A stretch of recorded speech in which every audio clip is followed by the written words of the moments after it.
तहव्वुर राणा को इतनी सुरक्षा के बीच भारत लाया गया, इस पर क्या कहना है?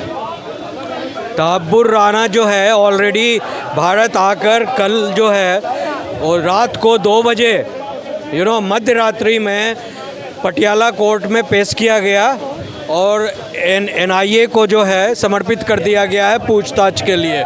अब उनसे जो है जो 26/11 जो आतंकवादी कांड इसने करवाया था मुंबई में, उसके तहत जो है डेविड कोलमैन हेडली इसका मेन साजिश करता था और ये डेविड कोलमैन हेडली के जितने भी गुर्गे थे इसमें डॉक्टर तवस्सुर राणा जो है ना, तहव्वुर राणा जो है ही was one of the leading informer and conspirator, जिसने पूरी साजिश रची थी और सारी अंजाम दिया था।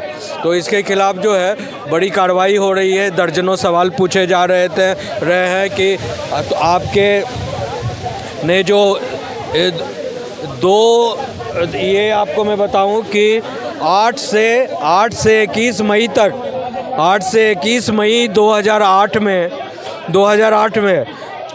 तहव्वुर राणा जो है भारत आया था और उसके दौरान जो सारी साजिश की लाइन खींची गई थी और ये सर्वे कर गया था कि किस तरह से कहाँ किसको कैसे साजिश का अंजाम देना है तो ये 2008 से ये सारा सिस्टम चल रहा था। इसका पोल खोल रहा हूँ।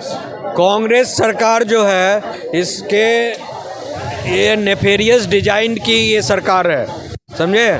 और हमारी जनता को अच्छे से समझाएं। मैं अच्छी तरह समझा रहा हूँ और जो भी बोल रहा हूँ उसका मैं जो है संज्ञान लेता हूँ उसको, कि कांग्रेस सरकार के दिमाग में आज़ादी जो जब हुई है और जो मुसलमान और हिंदू के धर्म के नाम पर देश का बंटवारा हुआ, उस समय ही जो है उन लोगों ने नारा लगाया था, जो मुस्लिम विंग के लोग थे, कि लड़कर लिए हैं पाकिस्तान, हंसकर लेंगे हिंदुस्तान।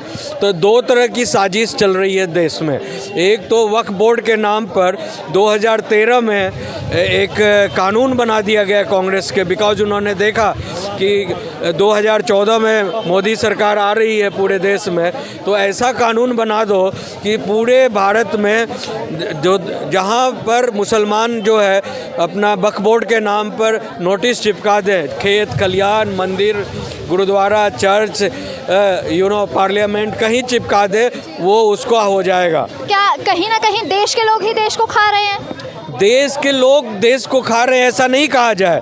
देश में जो देशद्रोही लोग हैं, हाँ, देश में तो आप भी हैं, हम भी हैं, ये भाई साहब भी है, वो भाई साहब भी हैं, तो हम तो देश की उन्नति प्रगति के लिए दिन रात लड़ाई लड़ रहे हैं, आगे बढ़ने का प्रयास कर रहे हैं, सबको लेकर आगे बढ़ने का। लेकिन देश में कुछ माफियोसी टाइप के लोग हैं और जो लोग विदेशी सरगनाओं से जुड़े हुए हैं, वो तमाम लोगों की साजिश ये है कि भारत जो आगे बढ़ रहा है दिन दूनी रात चौगुनी कर तो उसको कैसे जो है ख़त्म किया जाए और हिंदूवादी जो सनातन धर्म का जो को कैसे लंगड़ा काट दिया जाए, ख़त्म किया जाए, और जो ईसाईयत और इस्लामिक कल्चर को और उनके जिहादों को मजबूत बनाया जाए, ताकि ऑटोमेटिकली जो है जैसे डेमोक्रेसी में जितना नंबर ज़्यादा होगा उतना जो है उसकी सरकार बन जाती है। अच्छा, इतने समय बाद राणा को भारत वापस लाया गया, तो क्या उन लोगों को उचित न्याय मिलेगा जिन्होंने अपनी जान गंवाई थी?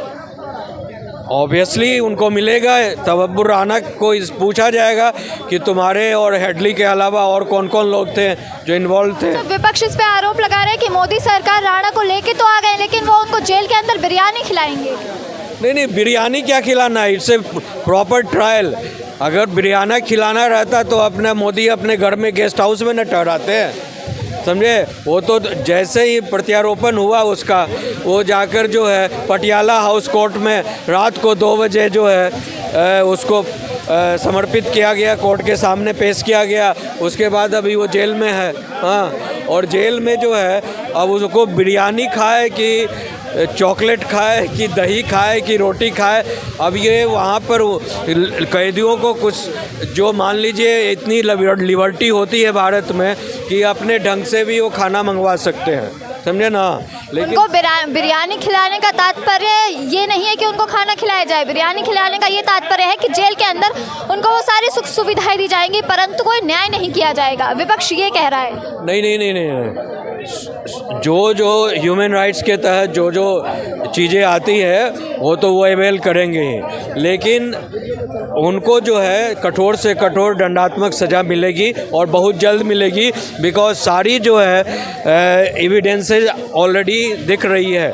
एक जो गलती ये है कि उसको जो फांसी की सज़ा मिलनी चाहिए तहब्बुर राना को, वहाँ पर प्रॉब्लम आएगा फांसी की सज़ा कोर्ट को देने में, बिकॉज इनका ट्रायल अमेरिका में हो चुका है। हाँ, और अमेरिकन कोर्ट में ट्रायल के बाद इन्होंने मैनेज कर हेडली के थ्रू वहाँ की सरकार को मैनेज किया, कोर्ट को मैनेज किया और इनको निर्दोष साबित कर दिया गया अमेरिकन कोर्ट के द्वारा।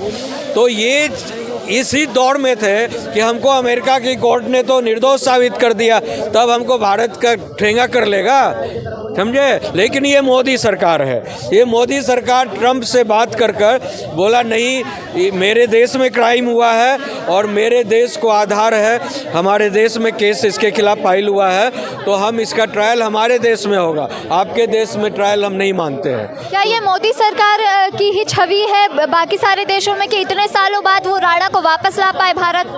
क्या बोली, फिर से बोलिए। मैंने ये कहा क्या ये मोदी सरकार की ही वजह से हुआ है कि इतने सालों बाद राणा को? ऑब्वियसली ये मोदी सरकार का जो है शक्ति है और डिप्लोमेसी है, फॉरेन डिप्लोमेसी कहा जाए, कि इन्होंने जो है अमेरिका पर और पाकिस्तान पर और सब पर दबाव डालकर जो है इसको वापस लाया। अगर ये कांग्रेस की सरकार, यूपीए की सरकार रहती तो ये कभी नहीं आता और इसका ट्रायल कभी नहीं होता।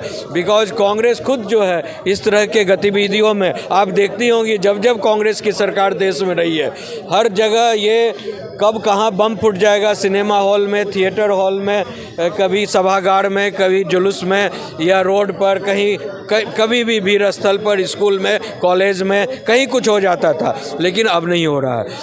बिकॉज और यही कारण से जो है जो यूपीए की सरकार और उनके जो एनडीए अलायंस के लोग हैं उनको दर्द हो रहा है कि भाई अब क्यों नहीं दंगा फैल रहा है देश में, अब क्यों नहीं बम फूट रहे हैं देश में। अब तो हिंदू जो है सिर्फ जो है जो हमारे साथ था, यादव लोग जो थे, मुसलमान थे, वो मेरे साथ थे, अखिलेश के साथ थे, तो राहुल के साथ थे। अब टूट कर बिकॉज सच्चाई सामने आ गया है कि मरवाने वाला यही लोग था। विपक्ष के जो इंडिया अलायंस के जो गैंग के लोग हैं, यही लोग एक अपना इनके अंदर जो गलत फिरका प्रस्त लोग बैठे हुए हैं, जो देश को तबाह बर्बाद करना चाहते हैं और उसके और विदेश से पैसा मंगाकर सारी गतिविधियां चल रही थी और आज भी चल रही है, इनकी साजिश चल रही है। तो ऐसे लोगों के खिलाफ जो है ये बहुत बड़ी प्रबल काम हुआ है और ये जो तहब्बुर राना जो है उसके इलाज। 26/11 के बाद क्या हमारा भारत देश जो है वो उतना सक्षम हो चुका है कि अगर कोई और हमला होता है तो वो पूरी तरीके से खड़ा है अब मजबूत बनकर? अब उस तरह की कोई हत्या या साजिश करने की साहस पाकिस्तान या चाइना या अमेरिका या किसी के अंदर नहीं है। परंतु अभी देखिए मैं आपको बताता हूँ, अभी जो है कनाडा का जो पंजाबी का जो वो एक खालिस्तान का डिमांड जो कर रहा है, हाँ जो कुछ लोग जो हैं कर रहे हैं, उन्होंने भी कहा था कि हम जो है कुंभ में बम गिरवा देंगे, तो ये कर देंगे, पूरे कुंभ का मेला को ख़त्म करवा देंगे, और कितनी उन्होंने बात कही थी। लेकिन क्या कुछ हुआ? भगदड़ तो मचा, वो भी अखिलेश यादव के कुछ लोगों ने भगदड़ मचवाया उसको, समझे। इसके अलावा वो भी हिंदू के रूप में आकर भगदड़ मचाया उन्होंने। क्या देश की बात आने पे भी विपक्ष जो है वो सरकार के साथ नहीं खड़ा होता और हमेशा उसके अंदर भी राजनीति खोज लेता है? विपक्ष को देश की सुरक्षा से कोई मतलब नहीं है? किसको क्या बोल रही हैं? विपक्ष को हमारी देश की सुरक्षा से कोई मतलब नहीं है। विपक्ष देश की सुरक्षा के साथ नहीं है, विपक्ष की आदतन अपराधी हो गए हैं ये लोग। अपराधी? हाँ, आदतन अपराधी। एक बार अपराध करता है तो लोग समझता है गलती से हो गया, लेकिन जब आप अपराध दर अपराध करते रहते हैं तो ये आप कोर्ट की लैंग्वेज में उसको आदतन अपराधी, हैबिचुअल ऑफेंडर कहा जाता है। और ऐसे विपक्ष के जो जो रूपरेखा है, जो व्यवहार है देश के साथ, वो इसी तरह का है कि देश में जो है हिंदू सनातन धर्म को बर्बाद करो, ख़त्म करो, इनकी आस्था, संस्कृति, कल्चर को जो है मिट्टिया मेट कर दो, और सिर्फ जो है सो कॉल्ड जो है माइनॉरिटीज़ के नाम पर जो है मुसलमानों को एक करो और देश में आतंक फैलाओ। कभी मुसलमान भी गलत नहीं है, मैं आपको बताना चाहूँ 90% मुसलमान सही हैं, या 10% जो ये फ़िरका परस्त लोगों का ग्रुप है, ये सारे इंडिया अलायंस के लोग उनको यूज कर रहे हैं। अच्छा, विपक्ष के जितने भी नेता हैं वो तो यही बयान देते हैं हर बार कि हम सभी धर्मों को साथ लेके चलते हैं और हम सभी धर्मों का ख्याल रखते हैं। अभी राहुल गांधी ने भी अपने एक रैली के अंदर कहा था कि मैं सभी धर्मों के लिए अब काम करूँगा।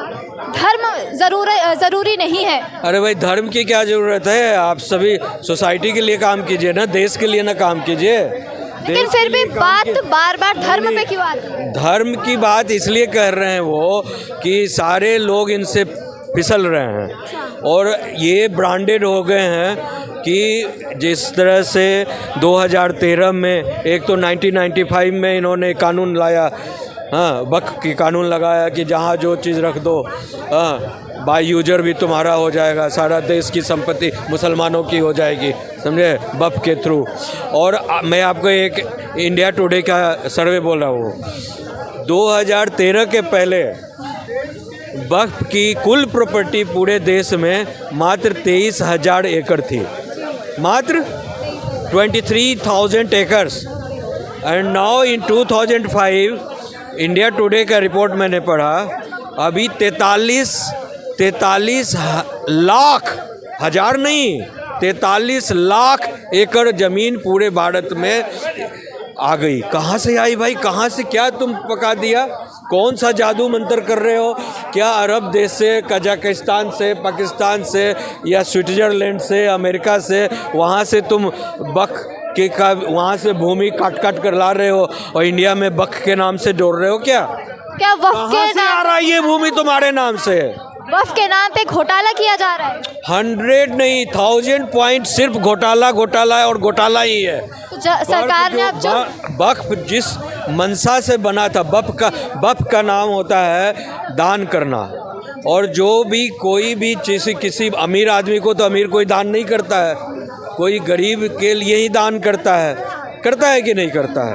तो जब कोई चीज़ गरीब गुरबा के लिए दान करने के लिए आपको दिया गया, उनके पढ़ने लिखने, उनकी जो व्यवस्था सुनिश्चित की जाए, लंगड़े लूले, जो ऑर्फनेज लोग हैं जिनके माँ बाप नहीं है, बच्चे नहीं है, तालीम ठीक से नहीं हो रही थी, जिनके लंगड़ों के लिए रिक्शा वक्सा नहीं था, इस तरह की कई सारे प्रॉब्लम्स हैं। पढ़ाई लिखाई का सवाल है, मॉडर्न एजुकेशन का कई है, तो इलाज का सवाल है, स्वास्थ्य व्यवस्था का सवाल है।